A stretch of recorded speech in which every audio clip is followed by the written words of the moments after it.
Hello everyone, I welcome to all of you in my YouTube channel. आज का जो हमारा टॉपिक है वो है मार्च का करंट अफेयर्स।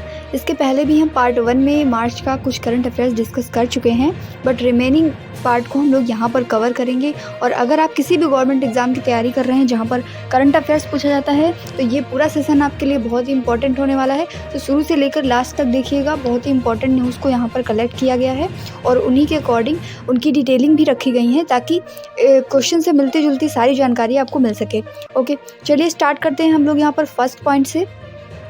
पहला क्वेश्चन यहाँ पर हमारा दिया हुआ है, हाल ही में आयोजित 8वें रायसीना डायलॉग में मुख्य अतिथि के रूप में किस देश के प्रधानमंत्री को बुलाया गया था? The prime minister of which country was invited as the chief guest at recently held 8th Raisina dialogue? कौन से नंबर का था? 8 नंबर का था। रायसीना डायलॉग क्या होता है जानेंगे इसके बाद, लेकिन पहले हम देख लेते हैं कि इसका आंसर क्या होगा। इसका आंसर है इटली। इटली की प्रधानमंत्री थी जिनकी तस्वीर आप देख सकते हैं यहाँ पर। इनका नाम है जॉर्जिया मेलोनी। इटली की प्रधानमंत्री हैं जॉर्जिया मेलोनी, जो कि 8वें रायसीना डायलॉग में मुख्य अतिथि के रूप में भारत में आई थी और उप प्रधानमंत्री और विदेश मंत्री भी उनके साथ में आए थे। 8वां रायसीना डायलॉग कहाँ पर आयोजित हुआ? नई दिल्ली में इसका आयोजन हुआ था। कब हुआ था? 2 मार्च से 4 मार्च के बीच में। इसकी थीम क्या थी? Provocation, uncertainty, turbulence, light house in the Tempest. And note point है कि रायसीना डायलॉग 2016 से प्रत्येक वर्ष भारत में आयोजित होता है, जिसमें दुनिया भर के लीडर हिस्सा लेते हैं। अब बढ़ते हैं क्वेश्चन नंबर 2 की तरफ। क्वेश्चन नंबर 2 है, अंतर्राष्ट्रीय महिला दिवस कब मनाया जाता है? When is International Women's Day celebrated? 6 March, 7 March, 8 March या फिर 9 मार्च? मोस्ट ऑफ द लोगों को पता होगा कि 8 मार्च को हम लोग अंतर्राष्ट्रीय महिला दिवस के रूप में मनाते हैं। इसको मनाने का मेन उद्देश्य है जेंडर इक्वालिटी लाना और गर्भपात जैसी समस्याओं से छुटकारा पाना, महिलाओं के खिलाफ हिंसा और दुर्व्यवहार जो होते हैं उनके बारे में जागरूकता बढ़ाने के लिए ये दिवस मनाया जाता है। इसकी थीम जो थी इस बार की वो बहुत ही इंपॉर्टेंट है एग्ज़ाम के लिए, digital innovation and technology for gender equality. ये 2023 की थीम है, इसको याद करके रखिएगा, किसी भी एग्ज़ाम में पूछी जा सकती है। ये तो था इंटरनेशनल वुमेंस डे, बट अगर बात की जाए कि नेशनल वुमेंस डे यानी कि राष्ट्रीय महिला दिवस कब मनाया जाता है, तो याद रखेंगे 13 फरवरी को राष्ट्रीय महिला दिवस मनाया जाता है। सरोजनी नायडू जी की जयंती के अवसर पर इसे मनाया जाता है। देन हमारा जो थर्ड क्वेश्चन है वो ज्योग्राफी से रिलेटेड है और बहुत ही इंपॉर्टेंट क्वेश्चन है। हाल ही में वैज्ञानिकों ने पृथ्वी के कोर में 5वीं परत के अस्तित्व की पुष्टि की है। यह परत किस धातु का बना है? Recently scientist confirm the existence of 5th layer in the earth core. This layer is made of which metal? देखिए, जब हम अर्थ की इंटरनल स्ट्रक्चर को स्टडी करते हैं तो वहाँ पर हमें मेन 4 लेयर मिलती हैं। मेनली तो 3 ही होती हैं, बट जो हमारी थर्ड लेयर है कोर, उसे हम इनर कोर और आउटर कोर में डिवाइड कर देते हैं। बट यहाँ पर अब पुष्टि हुई है कि एक 5वीं लेयर भी है। तो पूछा जा रहा है कि ये परत किस धातु की बनी है। तो जैसा कि हम जानते हैं कि कोर में आयरन और निकल पाए जाते हैं, वैसे यहाँ भी आयरन और निकल हैं। बट क्या खास बातें हैं इस लेयर के बारे में ये जानते हैं। जब हम अर्थ की एनाटॉमी को स्टडी करते हैं तो यहाँ पर हमें कई सारी लेयर्स देखने को मिलती हैं, जिनमें से फर्स्ट हमारी क्रस्ट होती है, उसके बाद इंटरनल हमें मेंटल मिलती है और फिर कोर मिलता है और लास्ट में हमें इनर कोर मिलता है। बट इनर कोर के बाद हमें बिल्कुल पॉइंट जैसी संरचना और बिल्कुल छोटी सी संरचना मिली है और जिसे हम लोगों ने इनर मोस्ट कोर का नाम दिया है। वैज्ञानिकों ने पृथ्वी के कोर में 5वीं परत की अस्तित्व की पुष्टि की है। ऑस्ट्रेलियन नेशनल यूनिवर्सिटी के शोधकर्ताओं की टीम ने उस गति को मापा जिस पर ये भूकंपीय तरंगें पृथ्वी के आंतरिक कोर में प्रवेश करती हैं और गुजरती हैं। देखिए, जो अर्थ के इंटरनल स्ट्रक्चर को जानने का हमारा सोर्स है वो कोई डायरेक्ट सोर्स नहीं है, क्योंकि अर्थ में हम डायरेक्ट ड्रिल करके पहुंच नहीं सकते हैं अर्थ के अंदर। तो ये सारी चीज़ें जो गेस की जाती हैं वो अंदर से आने वाली चीज़ों से, जैसे कि भूकंप से या ज्वालामुखी से, उन चीज़ों से ही गेस किया जाता है। तो वही यहाँ पर क्या कहा जा रहा है कि भूकंपीय तरंगें जो पृथ्वी के आंतरिक कोर में प्रवेश करती हैं और गुजरती हैं, उनसे ये अनुमान लगाया गया है। और किसने किया है ये काम? ऑस्ट्रेलियन नेशनल यूनिवर्सिटी के शोधकर्ताओं द्वारा किया गया है। ये अध्ययन के निष्कर्ष जनरल नेचर कम्युनिकेशंस में प्रकाशित हुए हैं। अब तक पृथ्वी की संरचना की 4 परतों की पहचान की गई थी, क्रस्ट, मेंटल, बाहरी कोर और आंतरिक कोर। नए निष्कर्ष उसके नीचे 5वीं परत का संकेत देते हैं। इस 5वीं परत को नाम क्या दिया जाएगा? Inner most core. Next question number 4। हाल ही में भारत और फ्रांस के बीच संयुक्त सैन्य अभ्यास फ्रिंजेक्स 23 का आयोजन कहाँ पर किया गया? Where was the joint military exercise Frinjex 23 between India and France held recently? So Frinjex 23 का आयोजन रिसेंटली हुआ है केरला में।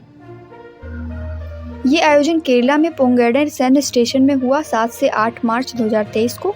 और भारत और फ्रांस के बीच अगर बात की जाए कि अन्य कौन कौन से एक्सरसाइजेज होती हैं, तो उनमें से मेन है वरुण, गरुण और शक्ति।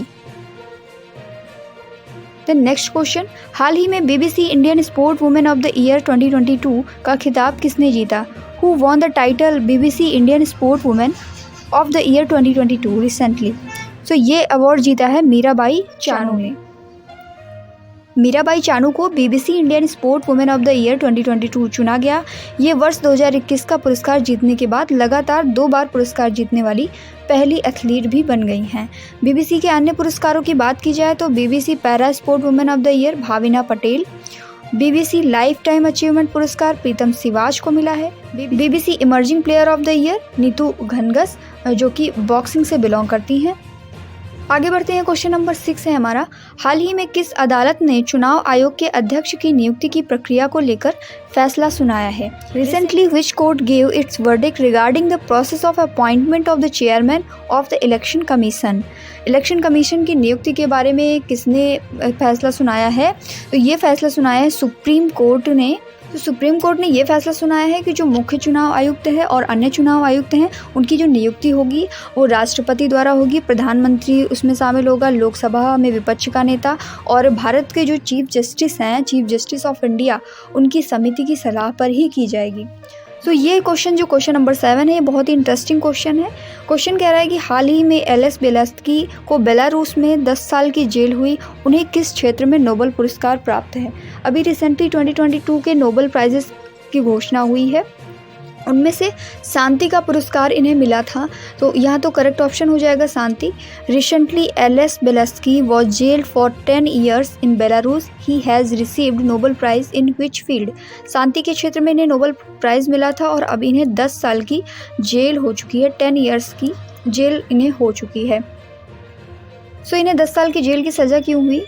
देखिए, ये जो एलेस बेलास्की हैं ये वियाशना मानवाधिकार समूह के सह संस्थापक भी हैं। 2020 में राष्ट्रपति के रूप में अलेक्जेंडर लुकासे को फिर से चुना गया और उसी के बाद से ये विरोध के केंद्र में रहे हैं। और अगर बात की जाए कि 2022 का नोबेल शांति पुरस्कार किसे मिला, तो एक पर्टिकुलर व्यक्ति हैं जो कि यही हैं, एलेस बेलास्की बेलारूस से बिलोंग करते हैं और 2 संस्थाएं हैं। एक है मेमोरियल जो रशिया की संस्था है और दूसरी है सेंट्रल फॉर सिविल लिबर्टी, ये यूक्रेन की संस्था है। तो अगर पूछा जाए कि चिकित्सा के क्षेत्र में नोबेल प्राइज़ किसे मिला है 2022 का, तो चिकित्सा के क्षेत्र में नोबेल प्राइज़ मिला है स्वाते पैबो को, नाम याद रखेंगे इनका। बात की जाए नोबेल पुरस्कार की तो 1901 से नोबेल पुरस्कार स्टार्ट होते हैं और अल्फ्रेड नोबेल की याद में ये दिए जाते हैं।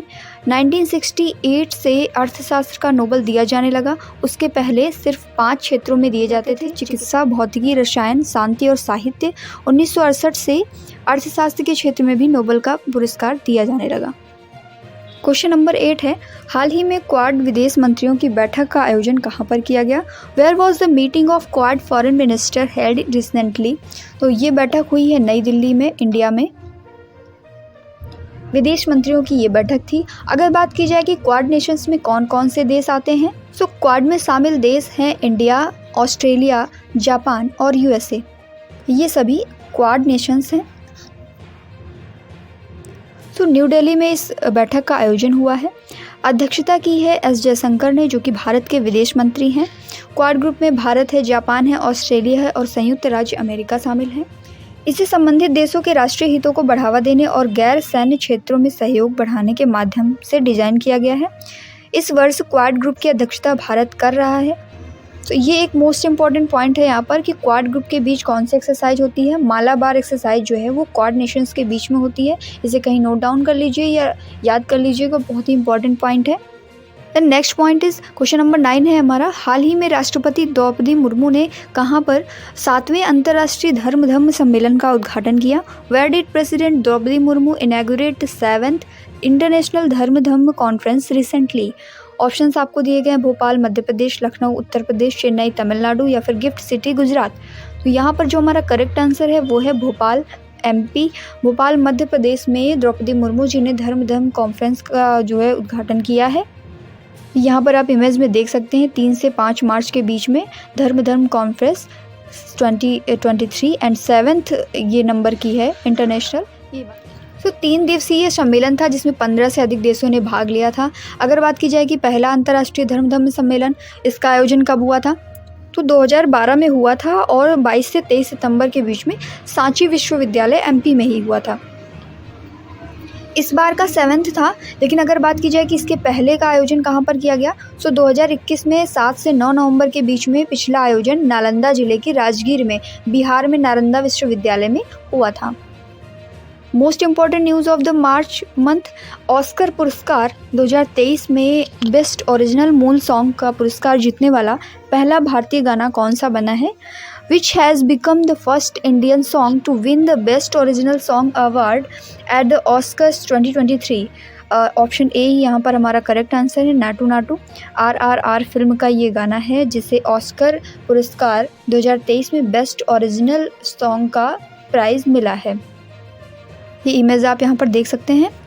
इसी के साथ साथ एक शॉर्ट डॉक्यूमेंट्री फिल्म भी है जिसका नाम है विस्पर्स, द एलिफेंट विस्पर्स, और इसे भी ये प्राइज़ मिला है।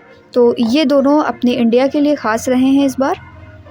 नाउ क्वेश्चन नंबर 11 है, वंदे भारत एक्सप्रेस ट्रेन का संचालन करने वाली एशिया की पहली महिला लोको पायलट कौन बनी है?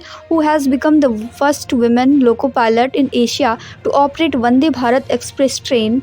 सो यहाँ पर जो हमारा करेक्ट आंसर है वो है सुरेखा यादव। इन्हें आप देख सकते हैं इमेज में, ये हैं सुरेखा यादव।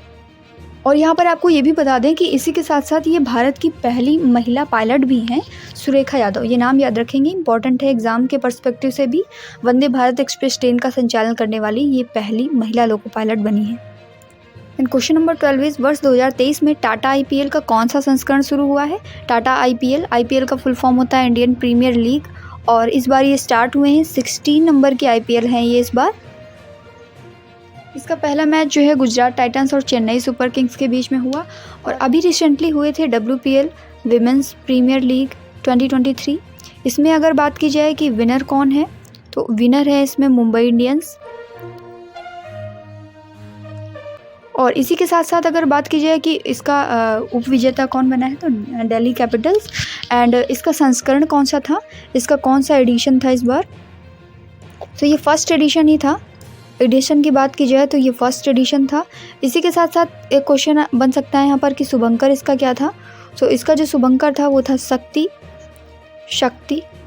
और अगर पूछा जाए कि मुंबई इंडियंस की जो कैप्टन थी वो कौन थी, तो हरमनप्रीत कौर का नाम याद रखेंगे मुंबई इंडियंस की कैप्टन के रूप में। In question number 13, which country is the first NATO country to provide fighter jets to Ukraine? Ukraine को लड़ाकू विमान प्रदान करने वाला पहला नाटो देश कौन सा बना है? ऑप्शंस दिए गए हैं, अल्बानिया, बेल्जियम, बुल्गारिया या फिर पोलैंड। तो यहाँ पर जो करेक्ट आंसर है वो है पोलैंड। और पोलैंड की सिचुएशन आप देख सकते हैं मैप में, ये है यूरोपियन कंट्री पोलैंड, जिसके बगल में है जर्मनी, इधर है बेलारूस। अगर आप लोग इसका फिजिकल मैप देखना चाहें तो वो भी देख सकते हैं। ये है पोलैंड जो कि एक यूरोपियन कंट्री है। यूरोप के आसपास अगर जियोग्राफिकल फीचर्स की बात की जाए तो नीचे यहाँ पर मेडिटेरेनियन सी है, इधर ब्लैक बे ऑफ बिस्के है, इंग्लिश चैनल यहाँ पर है, नॉर्थ सी है, बाल्टिक सी है, और ये आपकी पोलैंड की लोकेशन है। और बैरेंट्स सी वगैरह यहाँ पर आप देख सकते हैं। जल्दी ही हम लोग वर्ल्ड ज्योग्राफी की मैपिंग की सीरीज स्टार्ट करेंगे, जिसमें हम लोग ऑल टोटल मैपिंग को देखेंगे कहाँ पर कौन सी चीज़ें लोकेटेड हैं। चलिए बात हुई है यहाँ पर नाटो की, तो यहाँ पर देख लेते हैं नाटो के बारे में। इसका फुल फॉर्म होता है नॉर्थ अटलांटिक ट्रीटी ऑर्गेनाइजेशन। ये क्रिएट किया गया था 1949 में by United States, Canada and several western European nations. Now question number 14, who has been awarded the Abel prize for mathematics in March 2023? March 2023 में गणित के लिए एबल पुरस्कार किसे प्रदान किया गया? जैसे हम लोग नोबेल प्राइज़ सुनते हैं वैसे ही होता है एबल प्राइज़। एबल प्राइज़ क्या है, पहले तो किसे मिला है ये जान लेते हैं। ये मिला है लुइस कैफेरली को। और जो एबल प्राइज़ होते हैं उन्हें हम नोबेल प्राइज़ ऑफ मैथमेटिक्स भी कहते हैं, also called Nobel prize of mathematics. और ये हर साल नॉर्वे के जो किंग ऑफ नॉर्वे हैं उनके द्वारा एक व्यक्ति को या एक से ज़्यादा व्यक्ति को जो गणित के क्षेत्र में अच्छा काम करते हैं उन्हें दिया जाता है। सो नॉर्वेजियन गणितज्ञ नील्स हेनरिक एबल थे, उनके नाम पर इस अवार्ड का नाम रखा गया है एबल प्राइज़। जैसे कि हम लोग जानते हैं नोबेल प्राइज़ का नाम अल्फ्रेड नोबल के नाम पर रखा गया, वैसे ही एबल प्राइज़ है। नाउ क्वेश्चन नंबर 15 इज़ अंतर्राष्ट्रीय प्रसन्नता दिवस 2023 कब मनाया गया है? When is the international day of happiness 2023 celebrated? तो ये मनाया गया है 20 मार्च को। यह दिवस लोगों के जीवन में खुशी के महत्व को चिन्हित करने के लिए दुनिया भर में हर साल मनाया जाता है। जो थीम है वो इम्पॉर्टेंट है, इस बार की एग्ज़ाम में पूछी जा सकती है। Be mindful, be grateful, be kind. यहीं पर अगर बात कर लें हम लोग वर्ल्ड हैप्पीनेस रैंकिंग में इंडिया की प्लेस क्या है, तो 126 नंबर पर इंडिया है। फर्स्ट पोजीशन की बात करें तो फर्स्ट पोजीशन में आता है फिनलैंड। फिनलैंड यहाँ पर फर्स्ट है और ये 126 पोजीशन है इंडिया की। और लास्ट में आता है अफ़गानिस्तान। भारत में पहली बार किसी हॉकी स्टेडियम का नाम किस खिलाड़ी के नाम पर रखा जाएगा? रायबरेली हॉकी स्टेडियम है, इसका नाम जो है किसी खिलाड़ी के नाम पर रखा जाएगा। तो वो खिलाड़ी कौन है, पहले तो यहाँ पर जान लीजिए, रानी रामपाल जी के नाम पर रखा जाएगा। सो अगर बात करते हैं इस हॉकी स्टेडियम की लोकेशन की, तो ये लोकेटेड है MCF में, modern coach factory, modern coach factory. और अगर बात की जाए कि इस हॉकी स्टेडियम का अब न्यू नेम क्या होगा रानी रामपाल जी के नाम पर, तो अब इसका न्यू नेम होगा रानीज गर्ल्स हॉकी टर्फ, ये इसका न्यू नेम होगा। और इसी के साथ साथ रानी रामपाल जी ने सोशल मीडिया हैंडल पर भी इस स्टेडियम से जुड़ी हुई तस्वीरें साझा की हैं। और अगर MCF की बात की जाए तो 2007 में इंडियन रेलवे ने ये डिसाइड किया था कि इंडिया की जो 3rd railway passenger coach manufacturing unit है वो लालगंज रायबरेली डिस्ट्रिक्ट में इस्टेब्लिश की जाएगी। और इसका कंस्ट्रक्शन 2009 से स्टार्ट हुआ और 2015 में इसका नाम दिया गया है MCF मॉडर्न कोच फैक्ट्री। तो जैसा कि इसका नाम है मॉडर्न कोच फैक्ट्री, सो आगे आने वाली अपकमिंग डिमांड्स के अकॉर्डिंग न्यू चैलेंजेस भी हैं इसके सामने, जैसे कि ट्रेन के सेट्स मैन्युफैक्चर करना और मेट्रो कोचेज़ को मैन्युफैक्चर करना, aluminium body coaches, bullet train coaches and high speed coaches को मैन्युफैक्चर करना, इसके आगे आने वाले न्यू चैलेंजेस हो सकते हैं। एंड अगर आप में से कोई इस लोकेशन से बिलोंग करता है तो ज़रूर बताइएगा। Now question number 17, which of the following conducted exercise TROPEX 2023? निम्नलिखित में से किसने ट्रोपेक्स 2023 अभ्यास आयोजित किया है? Indian navy, Indian air force, Indian army या फिर इंडियन कोस्ट गार्ड? तो ये आयोजन किया है इंडियन नेवी ने। और इसमें इमेज में आप देख सकते हैं 70 वारशिप्स, 6 सबमरीन्स एंड 75 एयरक्राफ्ट्स का यूज हुआ है। सो इसी के साथ साथ हम लोग बात कर लेते हैं कि इंडियन नेवी डे कब सेलिब्रेट किया जाता है। सो ये सेलिब्रेट किया जाता है 4 December and Indian air force day 8 October and army day 15 January. इसी के साथ साथ Indian coast guard day 1 February. तो ये डेट्स भी आप याद रखेंगे, एग्ज़ाम से पूछ ली जाती हैं। तो नेक्स्ट पॉइंट है, क्वेश्चन नंबर 18 है हमारा, भारतीय वाणिज्य और उद्योग संघ एसोचैम के नए अध्यक्ष कौन बने हैं? Who has become the new president of the Association of Indian Chambers of Commerce and Industries? ASSOCHAM इसका शॉर्ट फॉर्म है। इसके अध्यक्ष जो बने हैं उनका नाम है अजय सिंह।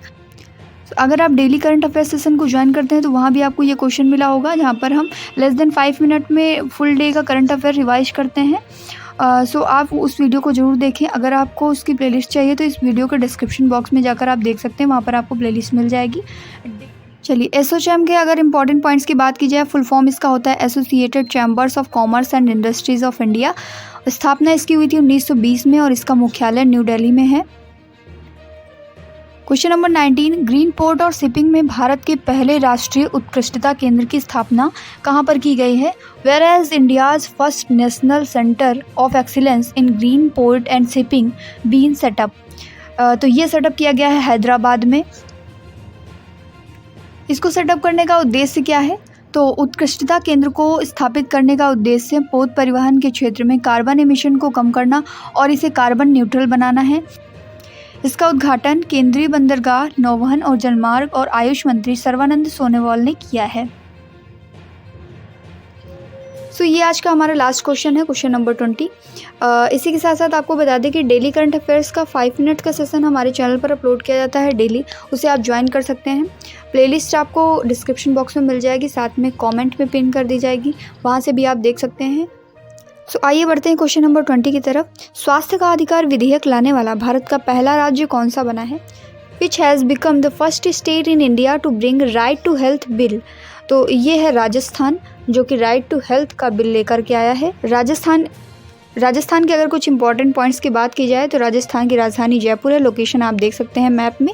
और राजस्थान के मुख्यमंत्री अशोक गहलोत हैं, कांग्रेस पार्टी से बिलोंग करते हैं। राजस्थान के गवर्नर जो हैं वो कलराज मिश्र हैं। सो ये था आज का हमारा करंट अफेयर्स का सेशन। होपफुली आपको पसंद आया होगा। अगर वीडियो अच्छा लगा हो तो वीडियो को लाइक करना ना भूलें, चैनल को सब्सक्राइब कर लें और बेल आइकन को भी प्रेस कर लें, ताकि आगे आने वाली जो वीडियोस हैं वो आपको टाइम टू टाइम मिलती रहें। कोई भी डाउट है आपका, कोई भी क्वेश्चन है, कोई क्वेरी है तो आप कमेंट बॉक्स में लिख सकते हैं। वीडियो के नीचे कमेंट बॉक्स में अपना फीडबैक देना ना भूलें। Thank you.